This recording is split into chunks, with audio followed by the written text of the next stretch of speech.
Good evening para sa bansang Pilipinas, good afternoon and good morning sa anumang sulok ng ating mundo.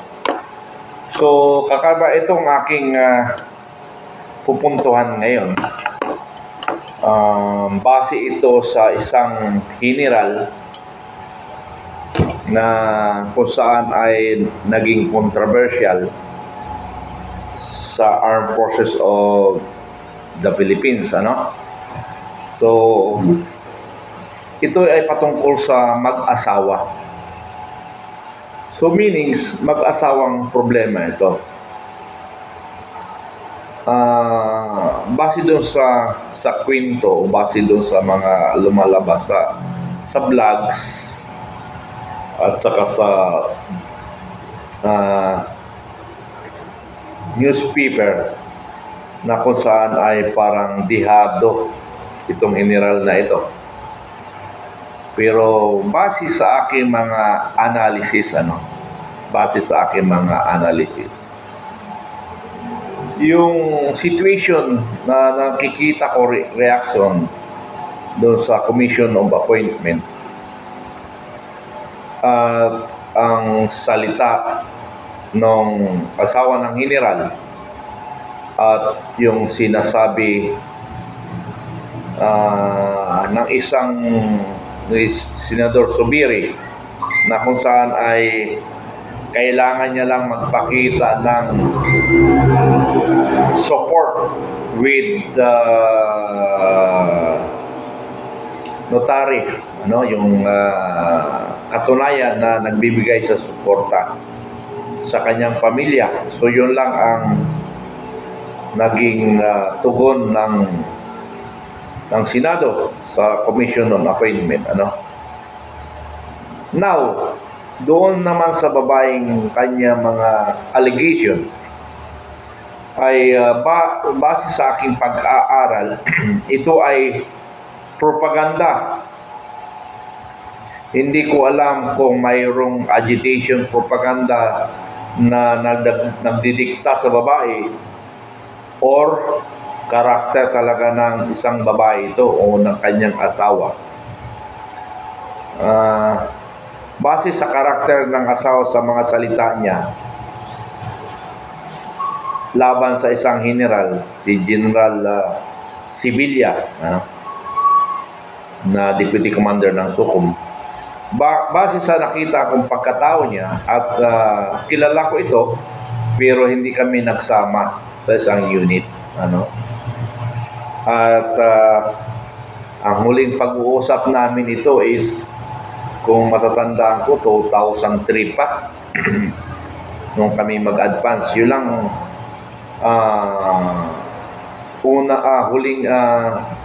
una at saka huling pagsasama, 2003 yun. Other than that, hindi na kami nakita ng nakita kami personal sa anniversary ng Special Forces. Pero hindi ibig sabihin makapag-usap kami ng masinsinan dahil busy kami lahat. Puro sinyasan lang kami, batian lang, ganun ang karamihan. May mga kasama nga ako na hinahanap namin, hindi nga kami nagtatagpo dahil sobrang busy kami dahil sa mga, siyempre, reunion anniversary, so naghahanapan. So, sa madalit sabi, what I mean, ay pinag-aralan ko yung salita ng babae. Yung binibitawan kasi ng babae, masyadong mabigat. Pero sabi ko, hindi naman ganun ang pagkatao ng isang general na yun, Kasi ang pinagkalandakan ng kanyang may bahay, ng kanyang dating asawa, sa document siguro asawa pa rin, pero sa kanilang situation dating asawa, yung sinasabi niya 2000, pinagkalandakan niya yung 2000 ang suporta sa kanyang anak, 2000 at pananakit sa kanyang mga anak. So yun ang mabibigat na salita, yung pananakit at hindi pagbibigay ng suporta, may situation situation, hindi muna sa kanya, hindi muna kay General Sevilla, sa situation sa karamihan. Even labas sa AFP, sa mga common problem. Ang iba kasi, kahit mayaman, paano kung maraming utang? At yun lang yung natitira na kaya niya lang ibigay 2,000. Something like that. Pero sa AFP, nangyayari yan. Narinig ko at saka nakikita ko, mayroong ganong cases. Ano? So, kung 2,000 lang ang naibibigay, meaning, yan ay mayroong court order. Mayroong pag-uusap yan. Kasi kung hindi nagsusuporta ang isang pamilya, ay may batas yan, di ba? May batas yan. May parusa dyan kung hindi ka nagsusuporta sa mga anak mo. Mayroon yan.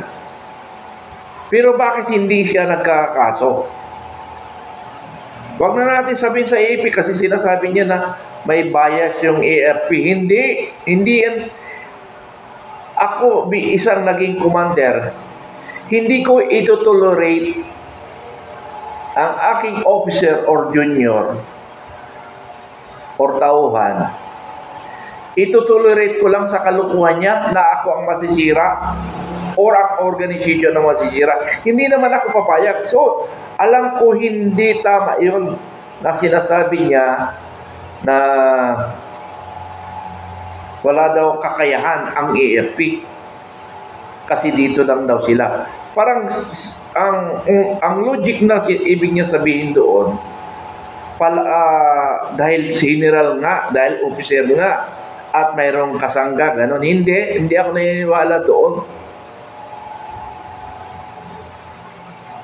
Ang AFP is well organized in discipline. Ano?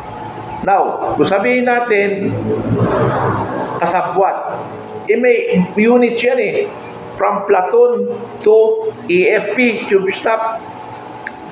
Kung halimbawa, batalyon, batalyon, alam mo yung batalyon commander, kumampi sa tao niya. Mayroon pang division, may army division pa, may GSQ pa, pwede lang ireklamo yung batalyon commander mismo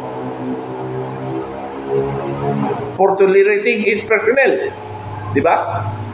Adi nagkakastuloy yung batalyon commander dahil sa kaungasan ng kanyang tao. Kaya hindi tama yung sasabihin niya na yung AFP ay mayroong pinapanigan. Hindi. At kukunin ko ang pagkakataon na ito sa lahat ng situation, sa lahat ng sundalo. Okay. Mayroong isang nagpatulong sa akin. Hindi lang isang, marami na. Marami na nagpatulong sa akin. Hindi ko na lang babanggitin ang pangalan nila at saka unit. Ang sinasabi, ang tinutulong, nagkaasawa, nagkaanak, iniwan siya, mayabang yung ganun sundalo. Siyempre, personal character yun. May mga ganun talaga. Personal yun May taong ganun talaga. Now, kung nireklamo mo sa batalyon, sabi ko sa kanya, kung nireklamo sa batalyon at alam mong tinutolerate ng batalyon commander, mayroon pang division, mayroon pang army, may GHQ pa. Okay, isang case na natulungan ko. Sa pamagitan pala ng salita, hindi pa nagreklamo. Anong unit siya? Ganito. Sige, sabi ko ganito. I-chat mo, nagchat-chat pa ba kayo? Oo sir, nagchat-chat pa kami. Pero minsan, hindi niya tinitingnan, hindi niya binabasa. Kasi parang lumalabas breach of promise. So mabigat yun sa AFP, yung breach of promise. Pwede ko matanggal sa servisyo. Nangako ang pakasal, hindi mo matinuluyan. Okay, ganito. Sabi niya, masaklap pa dito, sir, kasi nasa ibang bansa ako. Ano? Nasa ibang bansa ako. Ay, ano, pag lumarating ako, tumutuloy ako sa kanila, ako pang gumagastos minsan. Kaya hindi ko matanggap sa sarili ko. Babae na nga, ako pang gumagastos sa mga bagay, tapos iwanan niya ako ng ganun-ganun lang. And sabi ko sa kanya, pabiro ko sa kanya, hindi, inahabol mo lang kasi hinahabol mo ang yakap. Maliban doon, sir, pero iba talaga panggagagong ginawa niya. Kailangan makapagreklamo ako. Nagreklamo daw siya sa kwan, hindi gaano siya pinapansin. Pero palagay ko may kakulangan siya. Dahil hindi niya pinapalop ang case. Kasi siyempre, commander yun, hindi naman, alangan naman, yun lang tutukan ng commander. Okay. So, okay, ganito, i-chat mo. Pag hindi mo naibalik yung perang nagastos ko sa iyo, nakikita tayo sa Army Provost Marshal pagdating ko dyan sa Pilipinas. Ha? Sabihin mo yan. Okay, nabasa niya? Yes, sir. Opo, nabasa niya. Okay. Anong sagot? Wala pa, sir eh. Nanginginig na yun. Nanginginig na siya. Ha? Hindi niya alam kung anong isasagot. Okay. Sabi ko, dagdagan mo pa. May kausap ka na kamong abogado. At yun ang isasama ko sa Provost Marshal. Sumagot na. Pwede daw nila pag-uusapan. Minsan, tinatawanan siya. Sabi mo, hindi ako nagbibiro, may kausap ako na abogado. Tasamahan niya ako sa Army Provost Marshal. Di nagkasundo sila. Wala pa yung reklamo, nagkasundo na sila. So, na-solve. Marami pang ganong cases na yan, na mga ganon na sinasabing tinutolerate. Hindi. Kung ang chief of staff na ng armed forces ang kausap mo at binaypas ka, medyo may problema na nga. Pero hindi pa rin. Mayroon pang ombudsman. Hindi reklamo mo yung chief of staff sa ombudsman. May arta pa nga eh. Pero iba yung arta kasi for delaying action lang yun. Ang arta, kung ano mga violation sa batas. Ang ombudsman. Okay. So, hindi ka panipaniwala yung sinasabi nung dating asawa ng general. Para sa aking opinion yun, para sa aking opinion. Ang sinasagot ko lang doon, yung parabang yung AFP ay pinaprotektahan niya yung general. Hindi. Bakit ko po protektahan? Ikaw masisira naman yung organization. Hindi. Sabi ko nga, may katapat sila. Okay. Itinapat niya ngayon sa promotion sa general po. Kasi mayroong dadaan sa commission appointment. Nakakuha pa siya ng problema sa resolve niya ba yung problema niya nung dinaan niya sa commission appointment? Wala rin. Kasi ang sinasabi ng Senado, i-provide lang niya ako mapinding yung promotion, mapinding confirmation, i-provide niya lang ako ng support with notary. Madali lang yun, di ba? Kasi nagsusupport ka eh. Hindi na sinabi ni Senador Subiri kung magkano. Kasi depende yan sa batas. Batas ang magbibigay niyan. Magdi-decision. So, ano nakuha ng dating asawa ng general? Ang nakuha niya lang, yung sirain yung image ng general at saka ng AFP. Yun lang ang nakuha niya. Sinira niya. Pero ngayon, sinasagot ko yan, hindi ganon. Hindi ganon ang AFP. Dahil ako mismo, kukontra ako dyan. Hindi tama yung ganon. Okay. Punta tayo ngayon sa yung sinasabing 2,000 na binibigay ng general. So, hindi ko pag-usapan yung 2,000 kasi hindi ko alam kung Iyan by order of the court o decision lang ng general? Okay. Kung sakali naman, kung sakali naman 2,000 lang ibinigay ng general sa kanila, mayroong malalim na problema. Malalim na problema. Kasi hindi naman ganun ang pagkakilala ko sa general na yun. Mabait yun. At may puso. Pero ang lahat ng tao, kahit may puso, kung may sama ng loob sa isang tao, kaya niyang gawin yun. So, ibig sabihin, may malalim na problema. Sa aking mga problema yan, may mabigat. May mabigat na problema. Na baka na-involve pa yung mga other side.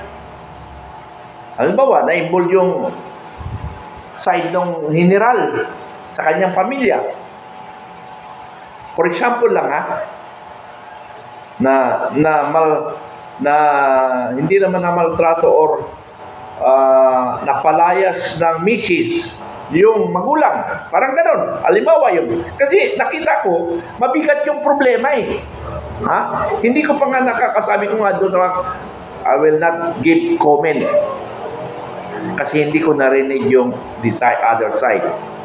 So, hindi ba sumasagot si General Sevilla? Bakit? Hindi siya sumasagot. Dahil nasa korte nga eh. Nasa korte ang problema nila. So, bakit dadalhin niya pa sa AFP? Bakit dadalhin niya pa sa... I'm sorry. Dadalhin niya pa sa commission appointment. Korte na nga yun eh. Alin bang mas mataas? Yung korte? Yung AFP? Yung commission appointment? Alin mas mataas dyan? Di ba korte? Tingnan nyo. Korte ang mas mataas dyan. Di ba? Sa ibabaw ng ating batas, ang pinakamataas na decision ay korte. Ang magdi-decide, judge. Even the President of the Republic or the President, hindi siya makapag-decide. Only the court on the criminal case. Di ba? Pero alam ng mga marunong yan, ang MCB, pinapaliwanag ko lang doon sa mga hindi nakakaintindi. Dahil kung ang pinapaliwanag ko dito, sa mga nakikinig doon sa issue laban sa general.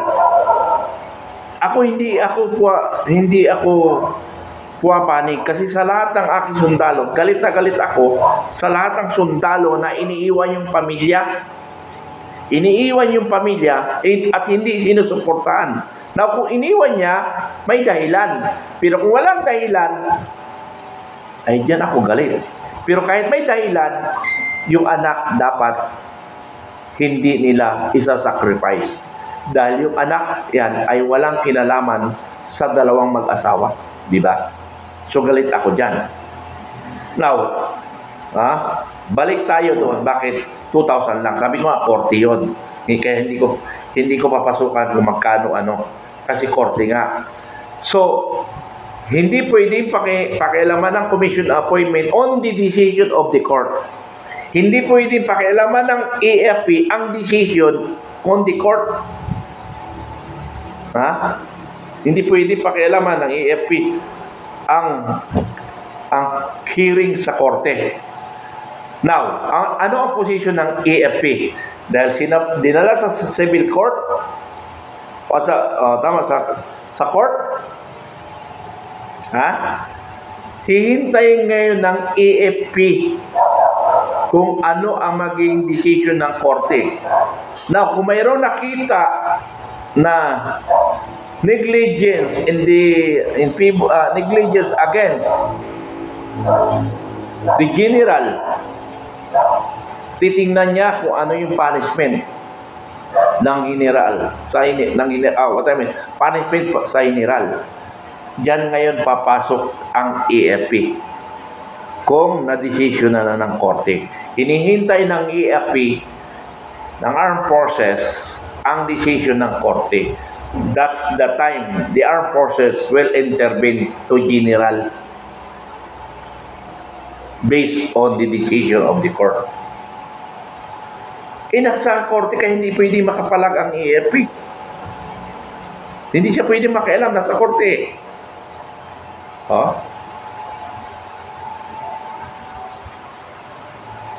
So, binawalan ang general na magsalita ng kanyang abogado. So, kung binawalan siya, ay dapat pakinggan niya yung lawyer niya.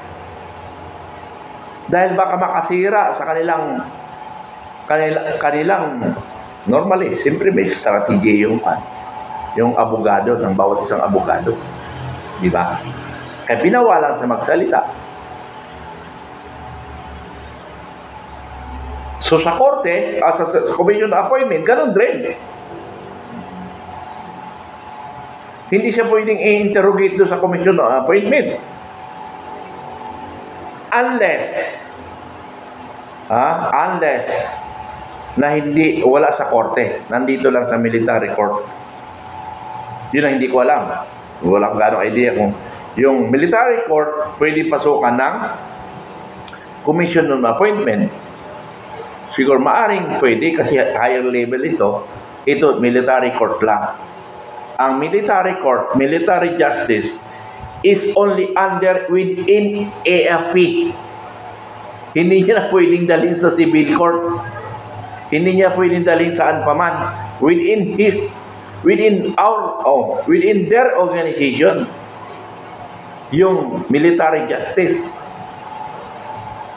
So, hindi pala pwedeng pasukan ng commission of appointment yung AFP sa investigation. Pero yung korte, hindi pwede. Kasi mas mataas yung korte kaysa sa commission na appointment. Okay, kasi ang commission na appointment, pag-appoint lang yun, hindi investigation agency. Hindi korte. So much for that, naipaliwanag ko. Kasi, in fairness naman doon sa general na sinirang image niya, sinira na yung AAP nang dahil sa babae. Pero wala tayong magawa kasi situation arise Pero hindi ako nagtutolerate sa mga ganon na nag-iiwan ng asawa. Nag-iiwan sa responsibility sa mga bata. Hindi ko tinotolerate yan. Sa aking panahon. But we are human being. Minsan nagkakasala tayo. Pero you face the consequences kung nagkasala ka. Ganun lang yan kasimple. So, yung may bahay, dalawa ang sinira niya sa publiko. Ang AFP at yung personal na pagkatao ng isang general. Kung marinig mo lang both sides sila, doon ka magde-decide kung sino ang tama sa kanila. Pero ang hindi tama doon, bakit dinala niya sa commission o appointment? Nasa korte na sila Anong purpose nun? Manira lang ng tao? Or may nag-advise sa kanya na dalhin mo sa commission of appointment baka para hindi ma-promote? Para hindi ma-promote. Nagkamali siya.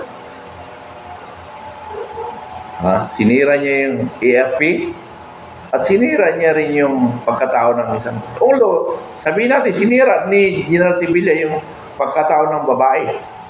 Pero part yan ng social problem. Nangyari na di-resolve nilang dalawa kasi sila may problema. Because that is a family problem. Huwag nyo idamay ang ibang tao. Di ba? Kung mayroong pupunta sa akin, we will debate on personal. Huwag lang sa public. Kasi, pag public, mapipilitan ako magbigay ng example na mali. May defense ako. Hindi ko na ilalayo sa akin. Pero hindi ako nang tolerate ng mga ganong problema. So, at least ako'y nakasuporta sa AAP image. Hindi ko mo general siya. Hindi papanig ang military justice sa mga civilian. Hindi ganon ang AFP. Sabi ko nga sa lahat ng situation, mas madaling kalaban ang naka-uniforme kaysa hindi naka-uniforme. Tandaan nyo yan. Bakit? Lalo na kasi ang pulis medyo sa civil court yan sa korte yan So kung sa korte ay depende na yan sa abogado, sa abogado. Ngayon kung sa military justice at alam mong unfair ang decision, mayroon pang higher court, mayroon pang aakyatan ka hanggang chief staff, hanggang chief staff ng tolerate, may ombudsman pa. Pero pag sa korte na, siyempre may court of appeal at saka Supreme Court. Yun ang tatakbuhan mo. Diba? So much for that. Kinuha ko lang yung EAP na hindi dapat makonect do sa problemang pamilya. Kasi nasa korte na nga. Unless yung problema nasa military justice, ay iba siguro ng aking paliwanag. Okay, so much for the on my explanation regarding sa problema ng isang general. Sana na-educate kayo sa mga hindi nakaintindi sa military justice at saka sa lahat ng situation sa AFP. Iyon ang aking paliwanag, both side. Both side sa both side sa dalawang ano matawag natin, biktima, hindi. Sa both side na mayroong family problem. Okay, salamat. Good evening.